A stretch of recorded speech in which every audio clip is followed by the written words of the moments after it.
现在的年轻人真是没有素质啊！1碗15的快餐还故意少付2毛钱，吃不起就别吃。我们做小本生意本来就赚辛苦钱，这点小便宜都占，你也不怕天打雷劈啊？我用的是众富宝自动生成的立减红包。谁给你的权限？你上谁家买东西去？我的钱1分也不能少，明明只付了14块8，你当我瞎呀？陪男人陪多了，以为什么都免费是吧？有娘生没娘教的东西，天打雷劈不得好死！遛弯的大爷大妈们纷纷围过来，充当正义的判官。在得知我吃饭少付了2毛钱后，纷纷对着我指指点点，说什么做小本生意不容易，一人少付2毛，1000个人就是200。眼见帮他说话的人越来越多，老太太更是得意了几分。听到没有？还钱！不要脸的女人！他狠狠地朝我吐了口唾沫，眼底满是怨恨。周围人的冷嘲热讽压得我喘不过气。我知道说再多都是徒劳，于是我选择了不再争论，淡定地把2毛钱补上，然后转身头也不回地离开。身后老太太骂骂咧咧的声音还在继续，众人指指点点窃窃私语的说教声依旧没有停止。我气得浑身发抖，掏出手机给老板王志强发了条信息，从今天开始每天中午的200份快餐不用再送了。下一秒老板王志强打来电话，语气中满是慌乱。玲姐，您是在跟我开玩笑吧？咱们合作2年了，怎么突然就不送了呢？大家想吃什么菜？我可以换菜品的。王老板，算了吧。玲姐，是我妈送餐又迟到了吗？对不起对不起，我已经说了她好几次了，您大人不计小人过，别跟她计较。我直接挂断了电话，在公司群里淡定通知，每天中午的快餐我已经通知老板不必再送了，大家有什么好的午餐推荐吗？又或者一人1天15块钱餐补，自行解决。下一秒群里沸腾，群里同事纷纷庆祝起来，我这才知道他们早就对这个老板妈妈和质量下降的饭菜不满了。经过同事的推荐，我得知了一家刘氏快炒还不错，虽然比王记快餐贵了2块钱，但是每天菜不重样，菜品更多更新鲜。创业初期的公司手头确实比较紧，预算太高，我承担不起。但我始终跟大家同吃，也从未觉得吃快餐低人一等。每天上班累得要死，中午只想着随便吃一口，省下时间来午休。公司每天中午午休时间只有1个半小时，饭点人多，等电梯都得花10分钟。大家想好好睡个午觉，不愿意把时间浪费在上下楼等电梯吃饭。外卖不干净，所以我才把视线盯在了王记快餐。毕竟我原来已经在他们家已经吃了1年，确实挑不出什么毛病。果不其然，大家对这家店的味道也都非常满意。这2年来，一直都是王志强的老婆亲自送餐，从未出过任何纰漏。直到老板妈妈来了，变成了老太太和另一个打杂的男人送餐。从开始的迟到几分钟，到后来的迟到半个小时，每一次都有20-30份的菜，跟其他的菜品不一样。对此，老太太给出的解释：这有什么办法？菜炒少了呗，只能把里面一些快餐换成别的菜品了。直到我有一次提前下楼，看见老太太直接在公司楼下卖我们预定的盒饭，卖完后让男人数一下卖了多少份，回店里重新打包补齐带过来。他得意洋洋地表示：什么菜剩得多就打什么菜，反正他们是订的餐，送上去后没得选。我儿子就是太蠢了，订了餐的客人钱都给了，还能跑了不成？当然得在最后送啊！我在楼下短短半小时卖了20-30份，30份就是450块钱呢。那一刻我才明白，为何每一次送上去的快餐总有20-30份的菜不一样，原来是把我们订的餐卖给别人，再补给我们卖不掉的剩菜。好一个无奸不商！我跟王志强说了之后，他说一定会跟他妈妈交代清楚。然而直到昨天依旧一样。罢了，这附近又不是只有他一家快餐店，我也不是非他们家不可。可我前脚刚踏进刘氏快炒的门口，下一秒同事打来电话：林姐，你跟王老板沟通好了呀？那老太太找上门来了，说我们出尔反尔，突然变卦，要我们赔偿违约金20万。你说什么？什么？违约金20万？姐，你快回来吧！他在公司撒泼打滚，骂骂咧咧，我们都没办法正常工作了。你们欺负人！他疯了吗？我什么时候跟他们家签合同了？他脑子有病吧？等我赶到公司时，老太太正坐在公司里，骂得难听至极。说订餐就订餐，说不定了就不订，把我们家当猴耍呀！反正我老太婆有的是时间耗，大不了我就每天在这里骂，你们别想工作。我倒要看看是我损失大还是你们损失大。你们老板呢？快把老板叫出来！这么大的公司连这点信誉都没有，想甩了我们？行啊，赔钱违约金没有20万，这事儿没完！大妈，你先松手！大妈，你先松手！每次送餐来，我都在办公室，所以他自然没有见过我，更不知道我就是这里的老板。我推开门走进去，哟，讹诈讹到我公司来了，20万违约金，脸皮厚就是了不起，你还真是敢开口啊！请把合同拿出来，请把我正式聘请你们共餐的协议拿出来，这些你都没有，我们自然没有形成雇佣关系，凭什么给你违约金？老太太回过头，眼底满是不敢置信。你怎么会在这里？我知道了，你是老板的小秘书吧？专门负责给公司订餐，陪老板消遣。难怪这么爱占便宜，难怪这么不讲道理。他把小秘书和消遣2个字咬得极重，眼底的嘲讽和鄙视毫不掩饰。就因为我戳破了你爱占小便宜，让你在大庭广众之下被斥责，你就想着如此报复我，你可真恶毒啊！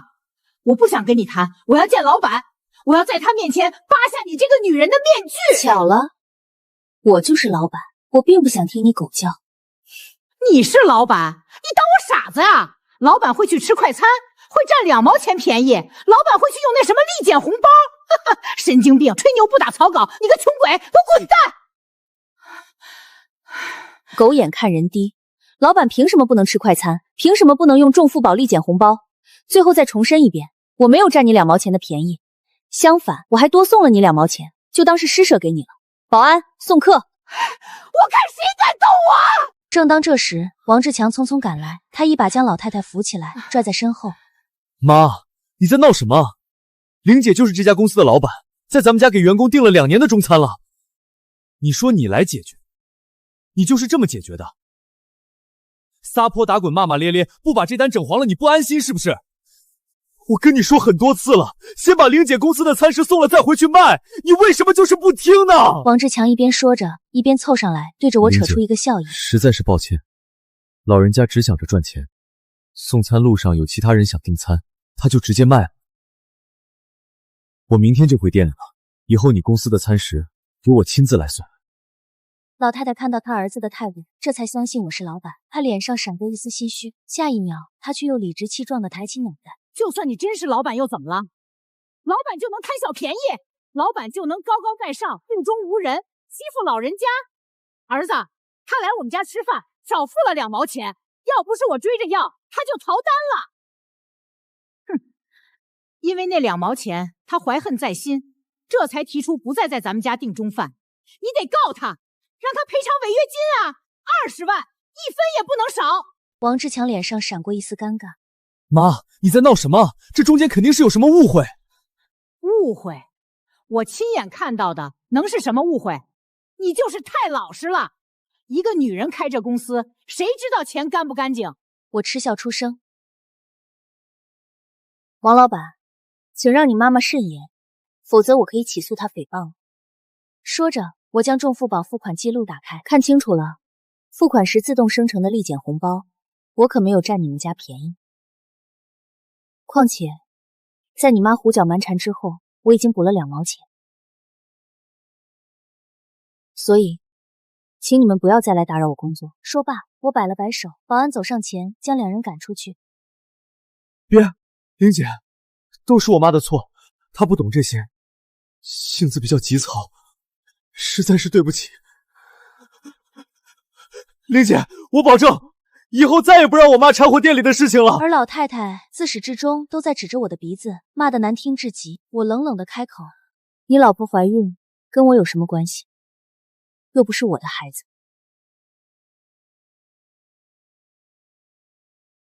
王老板，你店里生意越来越差，你没有责任吗？王志强别过视线，眼底闪过一丝心虚。我依旧自顾自地开口：“送餐超时的情况，我跟你反映1个多月了，你有去解决吗？”其实我知道，王志强打心眼里认同老太太这种做法，在公司楼下多卖半小时，再把店里剩下的卖不掉的餐食掺在我订的员工餐里面。他想的是，反正我当天的餐食已经给了钱，没得选。但他不愿意公开当这个坏人，所以才假装不知情，撇清自己。我对着他冷笑：“王老板，你把所有事推给你老妈，一个唱红脸，一个唱白脸，唱得一手好双簧啊。”他叹了口气，语气无奈开始解释，可我越听越笑，在暗戳戳抱怨我。他说午餐高峰期也本来就只有那么长时间，我的送餐时间又卡得那么严，如果给我们送完餐以后再在楼下卖餐时，人家早就已经去外面买好了。12点下班那个节点是最好的时机，可是你偏偏让我们那个点送餐，这得耽误我们多长时间，让我们少赚多少钱啊？又不是没给你们送餐，又不是让你们饿了肚子。玲姐，你为什么一定要这么计较呢？晚半个小时吃饭又不会饿死。我都要听笑了。王志强拿着我的钱跟我说每天有几十份饭是开盲盒，又不是没得吃，他最后对着我下跪，给我磕头求情。做生意本来就不容易，大家都是为了生存，你别为难我们好吗？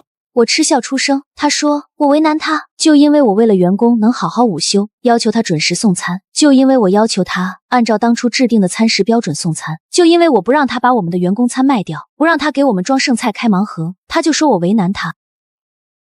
一天200份，3000块钱，1个月就是9万，不过是按时送餐，菜品跟之前商量好的一致，保证质量。你却说我在为难你，耽误你赚钱了。好啊，我不为难你。我们公司的中餐你不用送了，你可以安心在楼下卖一整天的餐食，也没人催你。祝王老板发财。说罢，我摆了摆手，让保安直接把他们轰走。老太太的怒骂声和王志强的辩解声还在继续，可我早已经没有了耐心跟他们废话。当天下午，我便跟刘氏快炒谈好了合作。老板是个女孩子，刘敏扎着丸子头，穿着运动服，不施粉黛，长得斯文秀气，炒菜却干练得很。我满怀期待地尝了一口，很好，味道也非常不错。在得知她有洁癖和强迫症，所以必须保证厨房卫生干净之后，我当场便定了下来。太好了，我就喜欢洁癖和强迫症，要求依旧一样，送餐时间固定，周一至周五的菜也确定好了。她激动地红了眼圈，满脸真诚。玲姐，感谢您的信任，我们一定不会让您失望的。新店刚开业没多久，虽然客人不少，但很多都是因为对面王记快餐的老客人被阿姨气坏了，才来我这里吃的。她觉得等对面那个阿姨不再在店里帮忙了，很多客人还是会回去的。毕竟王老板是老师傅，而他才刚学，厨艺肯定比不过。我却不这么认为，摇摇头。谁说老师傅就一定比新师傅生意好呢？我不觉得你炒的口味比他差啊。自信点，大家选择你家，也更多的是对你的认可。只要你继续保持初心，食材新鲜、干净卫生，忠实老客也会越来越多。第二天中午，刘敏把饭菜送到公司，包装精美，色香味俱全，大家纷纷竖起大拇指。刘敏还在我公司贴心的等大家吃完后，询问大家的意见，认真的记下。这么细心又谦虚的老板，不发财都难。正当一片祥和之际，老太太和王志强推着饭菜走来了。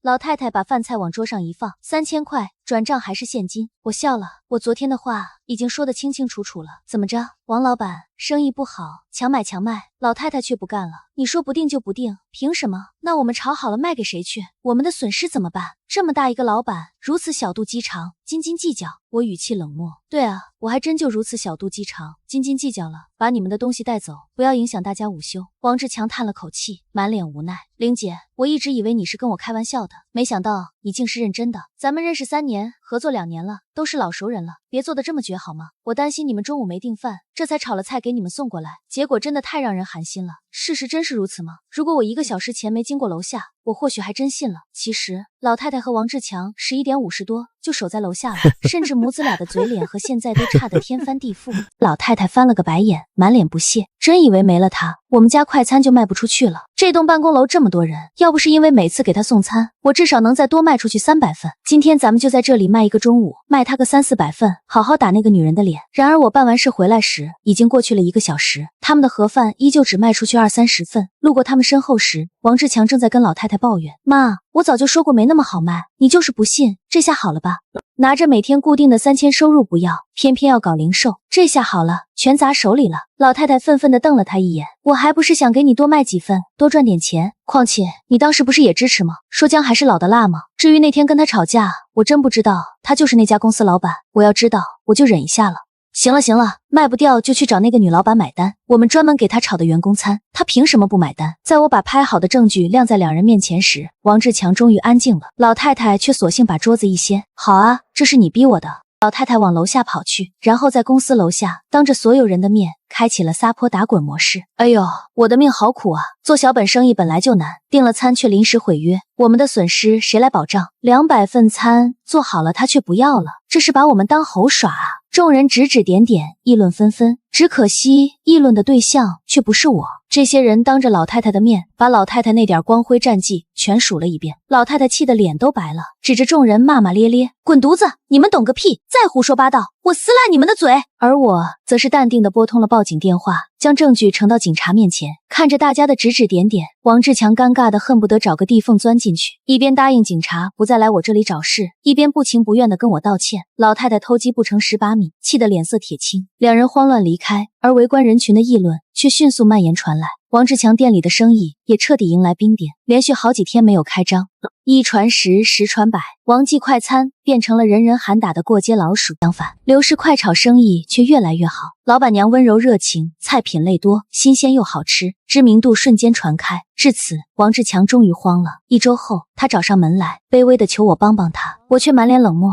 王老板，你的店能不能继续开下去，取决于你自己，与我有什么关系？客人有自己选择的权利，你的店留不住客，你得在自己身上找原因。你总不能只做我一个人的生意吧？也总不能为了让你有钱交店铺租金而道德绑架我吧？”他叹了口气，没有再多说什么。听说王志强不让老太太再进店里来捣乱，听说他开始重新把控店里的菜品新鲜程度，对卫生打扫方面也更加细心，又变回了那个热情温柔的王老板。慢慢的，开始有几个人重新去吃饭，即使客人少得可怜，但他始终在坚持。然而，还没等他重新把客人抢回来，就出事了。刘敏给我打来电话，哭着说中午的餐送不了了。林姐，我店里一大批客人食物中毒，我也不知道怎么回事，买的新鲜食材不知道什么原因引起的，实在对不起，今天的餐送不了了，我把钱退给你。电话那头是救护车和警车的声音，我安慰了他几句，总觉得事情不太对劲。没多长时间，王志强家的老太太被抓了。原来因为店里生意不好，老太太不找自己的原因，反而把一切怪在刘敏这个竞争对手身上，偷偷在刘敏的食材里下了老鼠药，结果毒倒了一大片。好在送医及时，没有出人命，但医药费和赔偿金也是一笔不小的开支。王志强卖了车子房子，给他妈妈收拾烂摊子，整个人沧桑又颓废，老了10岁。他老婆本来就对婆婆有意见，如今婆婆闯祸，得用所有积蓄给她收拾烂摊子，更是气愤不已，跟王志强大吵一架，挺着大肚子便回了娘家。后来2个人也离婚了，老太太以为死了就不用赔钱了，直接喝老鼠药了结生命。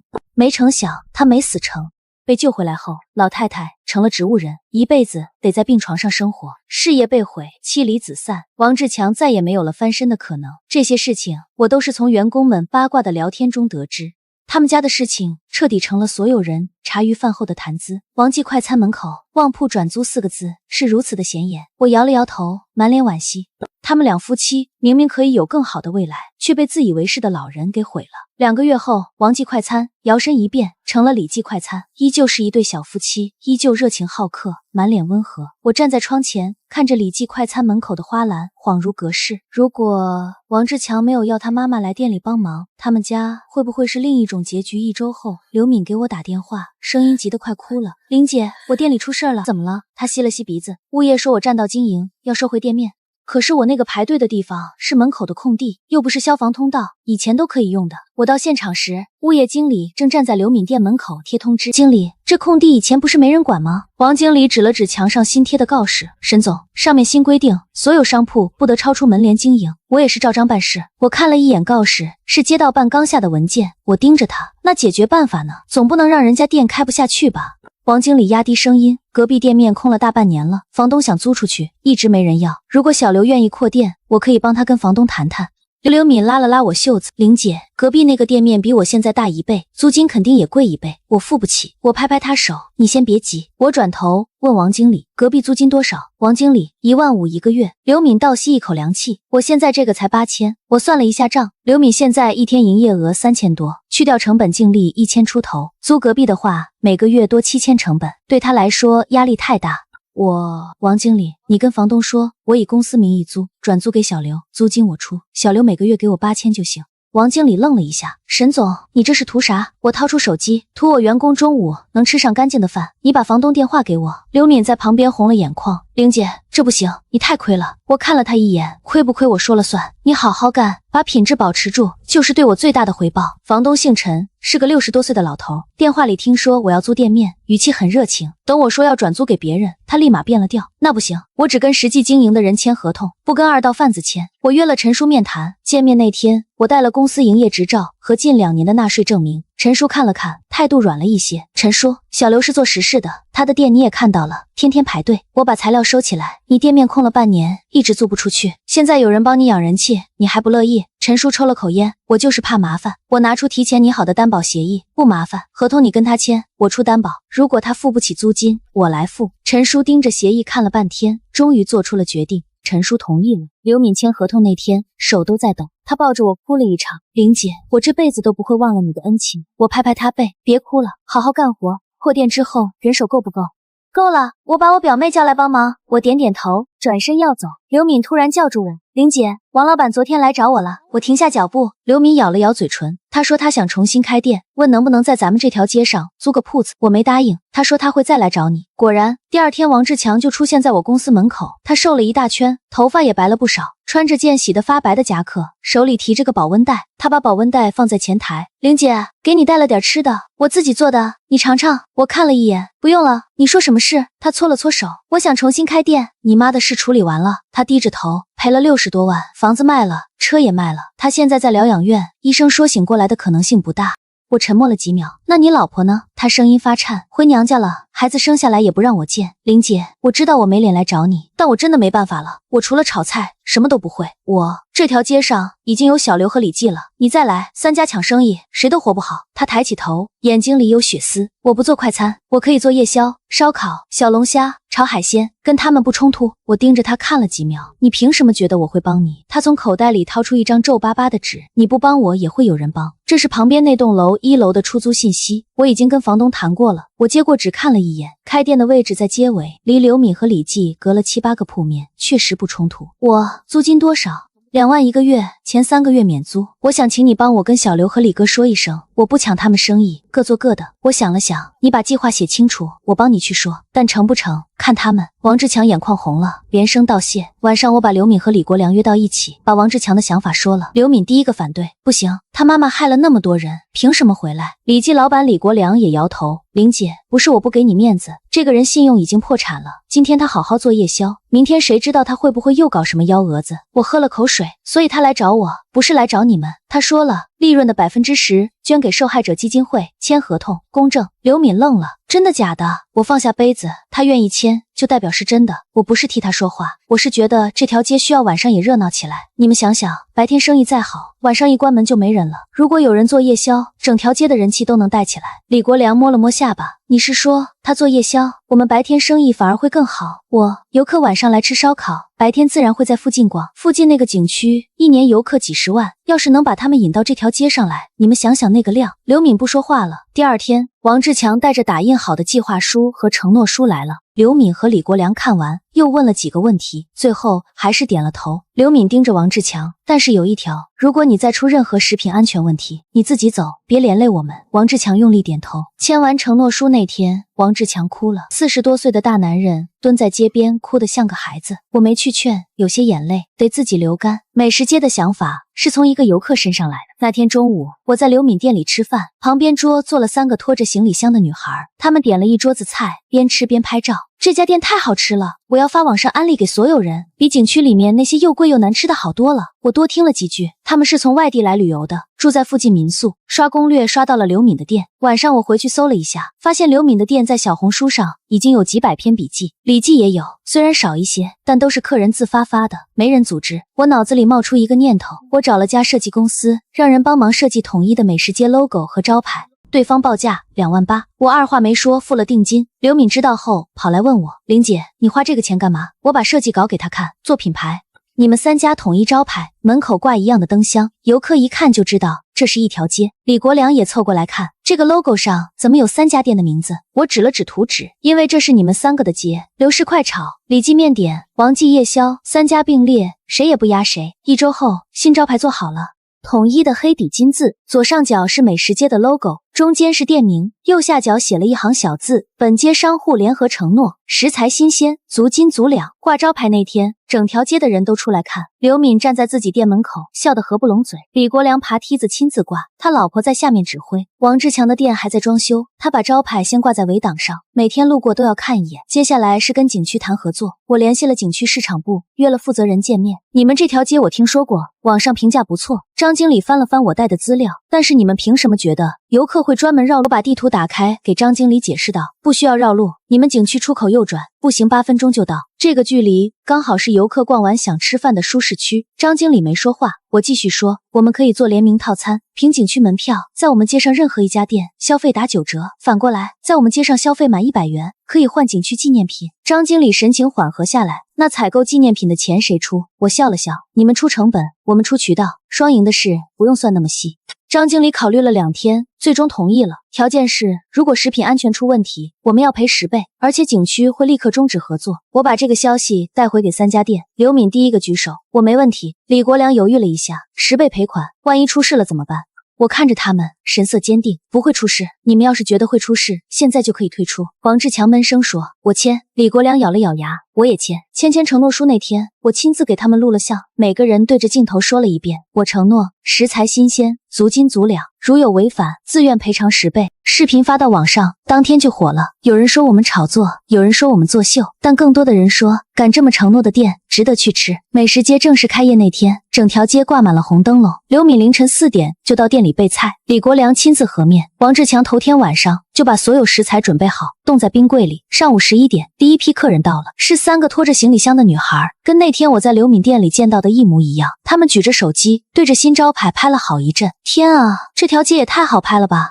每家店都好干净，跟别的美食街不一样。我在旁边看着，嘴角忍不住往上翘。中午12点，3家店同时排起长队。刘敏的表妹负责叫号，嗓子都喊哑了。李国良老婆打包打到手抽筋。王志强的夜宵店白天没开，但他跑过来帮忙端盘子。下午2点，我统计了一下营业额，刘敏卖了8000多，李国良卖了6000多。王志强的店还没开张，但他帮忙端盘子，刘敏给他发了200块红包。晚上才是重头戏，王志强的烧烤摊支起来，炭火一烧，整条街都是香味。景区出来的游客闻着味就走过来了。他烤串的手艺确实好，羊肉串外焦里嫩，鸡翅腌得入味，连烤韭菜都脆生生的不蔫巴。李国良收店后没走，搬了把椅子坐在门口看。刘敏也来了，端了盘花生米，3人凑一桌喝啤酒。我加班到9点多，下楼路过，被王志强叫住，他端了盘烤生蚝过来，林姐，来吃点，不要钱。我坐下来吃了2个，味道确实不错。我今天卖了多少？问王志强擦了擦手，3000多，这才第1天。刘敏在旁边接话，我白天卖了9000多，破纪录了。李国良嘿嘿笑，我也7000多，比平时多1倍。我看着他们3个，突然想起3个月前的王记快餐，那时候老太太还在，店里乌烟瘴气，客人来了就被骂走。现在这条街干干净净，热热闹闹。有时候不是谁把谁干掉了才算赢。开业第2周，麻烦来了，一个中年男人端着碗在刘敏店门口嚷嚷，说菜里有虫子。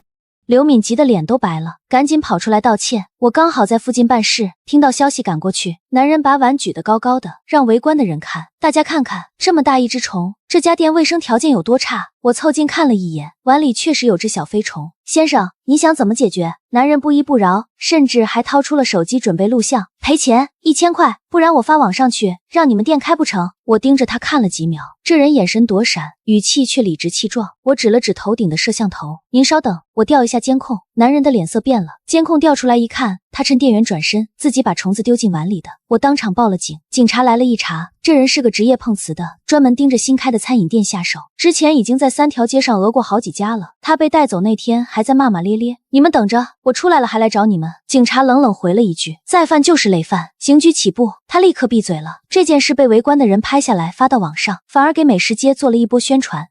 评论里全是这家店敢较真，肯定没问题，下次旅游一定去。1个月后，美食街彻底火了，刘敏的店日均营业额破万，李国良的店稳定在8000以上，王志强的夜宵店后来居上，周末能卖到15000。景区那边反馈也很好，联名套餐1个月卖了2000多份，纪念品换了800多个。张经理打电话来说，明年想跟我们续约，条件可以再谈。我站在办公室窗前往下看，楼下灯火通明，刘敏的店门口排着长队，李国良的店里坐满了人，王志强的烧烤摊烟雾缭绕，笑声不断。美食街的生意稳定下来之后，我开始琢磨一个事，怎么让这条街不只是好吃，还要有粘性。我做了这么多年自媒体，太清楚流量这个东西了，来得快，去得也快。今天你火了，明天就有人模仿你，后天顾客就腻了，去追下一家网红店。要想留住人，光靠味道不够，还得靠感情。我们公司其实就是一个初创的 MCN 公司，而这条美食街可以说已经成为了我们公司最大的流量密码。我在公司内部开了个会，跟团队讨论怎么帮美食街做社群运营。同事们纷纷发言，有说建微信群的，有说做会员成长体系的。我想了想，把想法说了出来。我们不搞优惠券，不搞储值，我们搞服务。我一项一项列出来，代收快递，借雨伞，借充电宝，帮老人提东西，帮带孩子，把这些小事做好，比发100张优惠券都管用。其他同事们都瞪大了眼睛，不理解我为什么要这么做，好像是把餐饮店做成了居委会。我笑了，这叫社群运营。你让顾客觉得你不是在赚他们的钱，而是在跟他们过日子，他们就会一直来。第二天，我把刘敏、李国良和王志强叫到一起，跟他们说了这个想法。刘敏第一个表态，没问题，我店里本来就有个角落空着，放个快递架就行。李国良犹豫了一下，代收快递可以，但万一丢件了怎么办？我说不会丢，每一件快递扫码入库，顾客凭码取件，我让小周帮你们做个简单的系统。王志强闷声说，我店里晚上才开门，白天没人，代收快递不太方便，但我可以借雨伞，借充电宝。1周后，美食街的3家店门口多了一块小牌子，便民服务点，牌子不大，白底绿字，上面写着免费借伞，免费充电，免费热水，代收快递，应急药品。刚开始没人注意，那场雨来得又急又猛，游客们被困在景区出口，打不到车，也买不到伞。我站在办公室窗前，看着楼下的人抱头乱窜。突然，刘敏从店里搬出一大筐伞，撑开一把，递给一个抱着孩子的妈妈。那个妈妈愣了一下，眼泪都快掉下来了。多少钱？我付钱。刘敏笑着摆手，不要钱，这是我们店的便民伞，下次来吃饭就行。那个妈妈连声道谢，抱着孩子打着伞走了。旁边的人看到了，纷纷围过来。刘敏一把一把的发了将近200把伞。李国良看到了，也把自己店里的伞搬出来。王志强店白天没开门，但他从后门进来，把库房里的几十把伞全拿出来了。那天3家店一共发了300多把伞。晚上朋友圈炸了，有人发了刘敏发伞的视频，配文：暴雨天被困景区，陌生老板娘免费送伞，这家店我记住了。评论区全是问地址的。第二天来美食街的人比平时多了1倍，有人专门来还伞，顺便吃饭，有人带着朋友来，说这就是昨天发伞的那家店。有人专门从城东开车过来，就为了看看这家良心店。刘敏忙得脚不沾地，但脸上一直挂着笑。李国良悄悄跟我说，玲姐，你这招真管用，昨天发了100多把伞，今天多卖了3000块钱。我笑了笑，这才刚开始。暴雨发伞的事在网上传开之后，来找我们的人更多了，有本地媒体要来采访，有自媒体博主来探店，还有几个大网红专程从外地赶来，就为了拍一条视频。我让助理统一安排，每家店轮流接受采访，不要抢，也不要推。我们的商业街 IP 彻底火了，精心运营的社群也是个个热闹，各大宣传号的帖子也偏偏热门，比我们运营的那些官号都强。美食街的生意越来越好，麻烦也找上门了。下午我正在公司开会，前台小姑娘推门进来，脸色很难看。王老板的前妻来了，还带着老太太。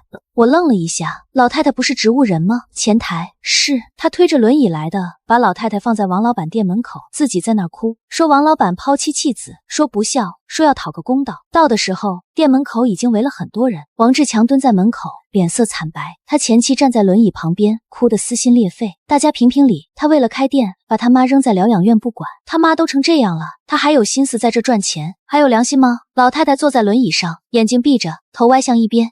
她比以前瘦了很多，脸色灰白，嘴唇干裂，整个人像一截枯木。围观的人指指点点，大家这才想起这个王老板其实就是之前街上那家王氏快餐店的老板。王志强前妻越哭越大声，我跟他结婚这么多年，我在家带孩子做家务，他从来不管。后来他妈来了，把店搞垮了，他就把气撒在我身上。我怀着孩子，他打我，把我赶出家门。现在我一个人带着孩子，他在这逍遥快活。围观的人群骚动起来，王志强终于开口了，他的声音很轻，但周围的人都能听见。我没有打你，是你自己走的。前妻尖声打断他，你放屁，你把我推倒在地，我肚子疼了好几天，你忘了？那是你自己摔的，你摔完之后，我送你去医院，医生说你没事，医生说你当然没事，你给了他钱，他当然帮你说好话。王志强不再说话了，我走到人群中间，看着王志强前妻，你说他打你，有证据吗？他愣了一下，沈凌，你居然也在这儿？那好，今天就大家一起评评理。他指着自己的肚子，我肚子上的淤青就是证据。我看着他的眼睛，你说他抛妻弃子，那你知道他每个月给孩子打多少钱吗？他张了张嘴，说不出话。他每个月给孩子打3000块生活费，从没断断过孩子的学费、医药费都是他出的。你要不要找他要一下他的银行流水看看？他的脸色变了。还有，你说他妈是他不管的，你知道他为了给他妈治病，卖了房子卖了车吗？你知道他现在租的房子是地下室吗？我看着他，你自诩孝心，可是你带着老太太出来疗养院知道吗？你经过医生同意了吗？我替他说完，你只是想来找茬，你看到王老板日子好过了，心里不平衡，所以带着老太太来闹，你想让他身败名裂，你想让他的店开不下去。王志强的前妻还在狡辩说他没有，我也不恼，似笑非笑看着他。那好，我们现在报警，让警察来查，看看老太太是怎么出来的，看看你这些年到底有没有尽过抚养义务。他慌了，推着轮椅就要走，我叫住他，站住！老太太的事你说了不算，我说了也不算，法院说了算。你要是觉得王老板亏待了你，你去告他，但你要是再来闹事，我保证你会后悔。他推着轮椅头也不回地走了，围观的人慢慢散去。王志强蹲在地上，双手捂着脸，肩膀一抖一抖的。第二天，王志强把店门口的铁栅栏换成了玻璃门。我问他为什么，王志强，这样外面的人就能看到我在里面做什么，我光明正大，不怕人看。我笑了，这才是做生意的样子。美食街火了之后，来找我的人更多了，有电视台要来拍纪录片，有大学要来调研，有政府的人来考察，说要学习美食街模式，我都一一接待了，但始终保持一个原则，不扩张，不加盟，不连锁。有人问我为什么，我这条街能火，不是因为模式有多好，是因为这里的人。刘敏的认真，李国良的实在，王志强的悔改，这些东西复制不了，你换个地方，换个店就变味了。那人点了点头。美食街的故事最后上了省台。记者，你觉得自己成功的秘诀是什么？刘敏想了想，没什么秘诀，就是用心做菜，用心待人。记者，你做了20年面点，最大的收获是什么？李国良憨厚地笑了笑，最大的收获是我老婆说我做的包子越来越好吃。最后，记者把话筒举向了王志强，你后悔以前做的事吗？王志强沉默了几秒，后悔，但后悔没用，只能往前走。最后，记者采访了我，沈总，你当初为什么要帮他们？我看着镜头笑了笑，因为我也是从什么都没有走过来的，我知道在最难的时候有人拉你一把有多重要。节目播出那天，美食街挂满了红灯笼，刘敏在社群里发了一条消息，今天节目播出，我请客，来店里吃饭的每人送1碗绿豆汤。我站在办公室窗前，看着楼下灯火通明，刘敏的店门口排着长队，李国良的店里坐满了人，王志强的烧烤摊烟雾缭绕，3个店3种颜色，3条队伍，谁也不压谁，谁也离不开谁。手机震了一下，是王志强发来的消息，林姐，老太太走了，今天下午的事，医生说走得很安详。我沉默了很久，曾经因为2毛钱就和我纠缠这么久的老太太，也最终归为了一捧黄土。我已经不再怨恨老太太当时对我的伤害了，我希望她下辈子做个好人。3天后，王志强在店里给老太太办了葬礼，没有花圈，没有挽联，只有一张老太太年轻时的照片和1碗她最爱吃的红烧肉。刘敏帮着做了几个菜，李国良蒸了1屉包子。来的人不多，都是这条街上的邻居。大家吃完了走了，王志强一个人坐在店里，看着那张照片。我走进去，坐在他对面。王志强，玲姐，你说我是不是个不孝子？我看着他，你尽力了，你把能做的都做了。他以前做错了事，你也做错了事，你们扯平了。他沉默了很久。玲姐，你说人死了之后会去哪儿？我不知道，但不管去哪儿，他都知道你在这里好好活着。他点了点头。夜深了。第二天一早，刘敏发了一条消息到群里，今天早餐我请，每人1个荷包蛋，底下齐刷刷。收到。我站在窗前，看着楼下，阳光照在美食街上，暖暖的，3家店的招牌在晨光里闪着光。